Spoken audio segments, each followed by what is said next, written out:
Divide between Cavalier players and Thronebreaker players getting worse. And what I'm referring to with that point is this here. The daily calendar, or the anniversary calendar that we got, is not great for the war, the flame war between Thronebreaker and Cavalier. I laugh because it's just so weird how this has gone from like one state of affairs to another. From the point of going, right, so Cavalier players were able to get 5,000 5-star shards, and Thronebreaker players got 5,000 6-star shards. So there's a bit of a divide there.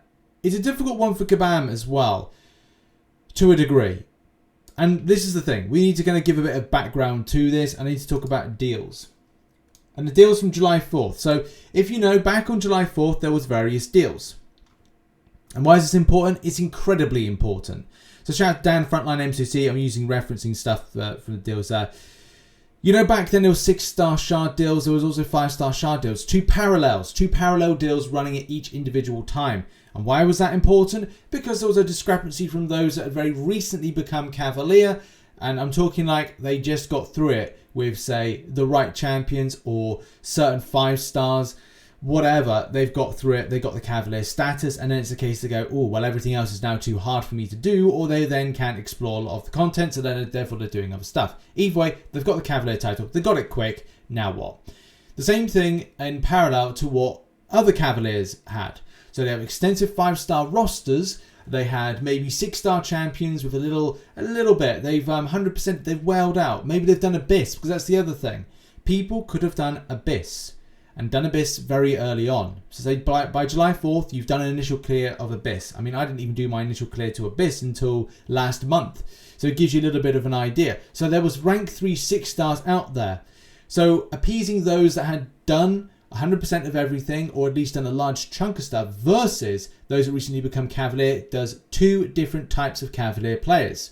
What does this mean for Kabam? Well, they create the Thronebreaker title before Cyber Weekend. The Cyber Weekend deals come in and you see the discrepancies in a different type of titleages, which isn't good. It's not good for those that are Cavalier wanting to be Thronebreaker.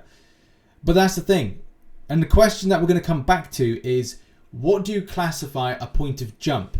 Should you be able to in a very short time space? And are people, when they do speed runs to get these titles very, very quickly, and not to kind of like throw any shade on any kind of creator, but what that narrative is indeed explaining and showing is that it is possible to jump titleages very quickly. And in a way, Kabam is saying, we don't actually want that. Even Kabam be shooting himself in the foot on Twitter by even promoting somebody getting Cavalier in a very short space of time, which again undermines the premise of why they've created these calendar divides. What Kabam is saying is, quick, get Cavalier. Oh no, don't get Cavalier, because then you want to quickly get Thronebreaker. And we don't want that. Or at least not to be rewarded by that. The one thing that I do want to point out is being Thronebreaker has taken hard work. I decided to invest all of my Cyber Weekend units, which I was going to spend on Cyber Weekend deals, to grind out Abyss of Legends. And that's the thing, from Abyss of Legends, 100%ing it, I was either going to get luck or no luck. I mean, look, this is the current state at the moment where next thing I'm going to form, and I did buy some Cyber Weekend deals, so that's the thing. But here's the thing, I was Thronebreaker prior to those Cyber Weekend deals. I worked hard for it. The same way a lot of players, as I know, you guys are working hard for it as well. But as well, it does boil down to RNG. If you're not getting the luck from selectors, and that's what Cyber Weekend was hopefully going to be about. But it was disappointing. And this divide is becoming very frustrating, I know, for a lot of players that kind of feel that they're being treated as they are very early on Cavalier players and not later on Cavalier players that maybe are waiting for certain times to push the button on rank ups. And that's the thing, there is an emphasis that, like, you do have to work hard in the game. I don't think a lot of stuff should be handed to you on a plate. You have to work hard for it. You know, I worked hard through 7.1 yesterday, Act 7.1. I worked hard for it. I got it done. And that would be the same message I would say. Look to greater gifting crystals for tier 5 class catalyst fragments if they are there. And I would hope they would be definitely in there.